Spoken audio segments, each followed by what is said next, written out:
Yes, we're back on the 67 Heel Heel channel on YouTube with me, Hamish Carton. We've got Jackie McNamara here alongside John McGinley.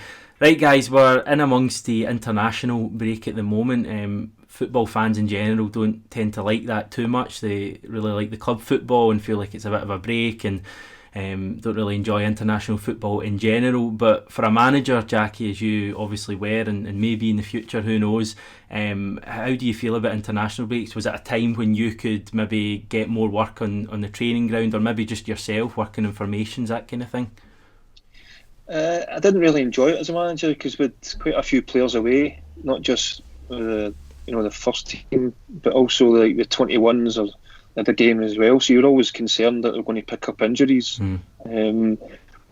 which happened a few times. But you're obviously delighted for them, one or two in your team that were young that got their debut for Scotland. They're playing in the national team. I think it's fantastic.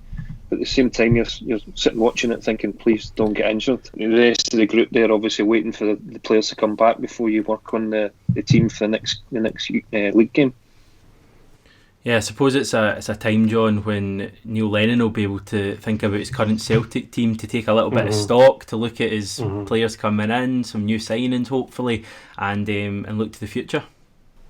Yeah, I think there's perhaps a little bit of an expectation that which kind of changed things up a little bit now, just with what's gone on before.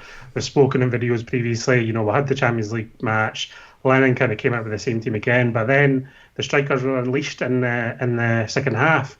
I think for me, the interesting thing about a Celtic formation change, though, is how the midfield operates. Now, you can't get all of them in the one team when you play a 3-5-2, because you need the wing backs.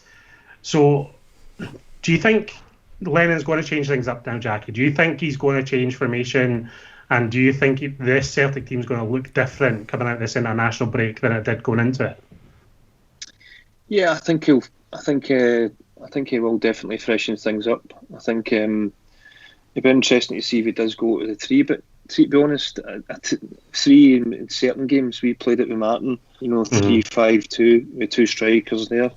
But I don't see any reason why he couldn't play 4-4-2 at home as well with two strikers at home. Everybody's saying 3-5-2. We've got most of the ball anyway. The teams are all camped in. Why three centre halves? And I don't know if it's just part of the modern game now, but the amount of touches that centre halves get the ball and the goalkeepers passing each other really frustrates me because the centre half should be giving it to the fullback or the wing back or the midfielder. They're all getting the ball and getting the ball at their feet. The centre halves, I want the ball up the other end of the park, creating chances to score goals. So again, there's no reason why you couldn't go 4-4-2 at home. When you've not got the ball, if you're worried about teams with possession of the ball, I don't think we really need to worry about that at home. Like Motherwell game was probably one that they could have done at the weekend. I know they overload the midfield, but when you're not in possession, just ask one of the strikers to drop into a little pocket and sit in the deeper midfielder. So I suppose in a 4-4-2, the main thing you would miss out on would be the attacking midfielder, the number 10. But do you feel that we would, have enough in the wide areas and obviously with two up top to counteract that? Yeah, I mean, systems and formations, it's like phases. They go through phases. It's like it's a 4-4-2. Alex Ferguson played 4-4-2 for years and years and years, won the Champions League with it. And it's like the new formations 4-2-3-1. The new formations, you see it a wee bit last year. Everybody's going with a 3 at the back. Or it's there. It's all it is a starting point when you start your games, or when it breaks down. What's your system when you break down? But it's pointing your strength. You look at Liverpool won the Premier League.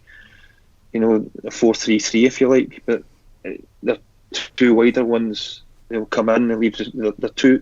Most of the assists came for their two fullbacks with Robertson and Trent Arnold.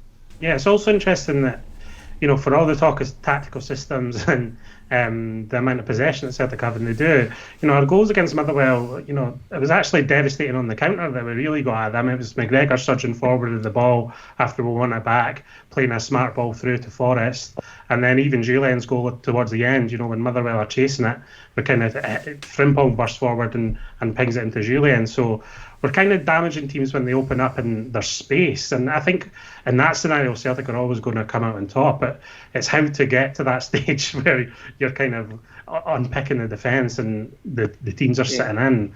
I just prefer the two strikers on the pitch. And it's very interesting that Jackie's saying you can almost go to a 4-4-2 because it's almost a throwback at this point in 2020. But I'd be excited by that. What about yourself, Hamish? Are you wanting a big change here?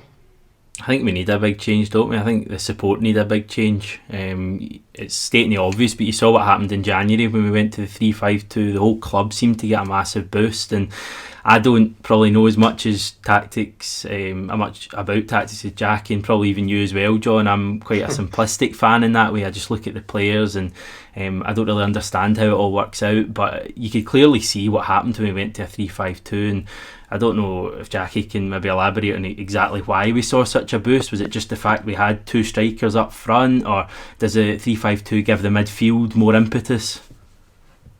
No, I think a lot of times there the three centre halves would split and the two wing backs are getting further forward, but it's because you're putting balls into the box, and there's two strikers in there that cause all kinds of problems. So then defence drops. When you're playing a 4-4-2. If your left back's away forward, there should be three back anyway. So there's your three centre. You got your right back. That's the way we played under Tommy Burns. Mm-hmm. If I was away forward, the left back there should be always three pivoting, working together. So as you said, all is working in your system and in your shape. And you've got two wingers putting balls in.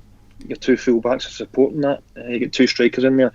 So if anything, you're giving away maybe their defensive midfielder. But to be honest, if a defensive midfielder's giving us problems at home in the league,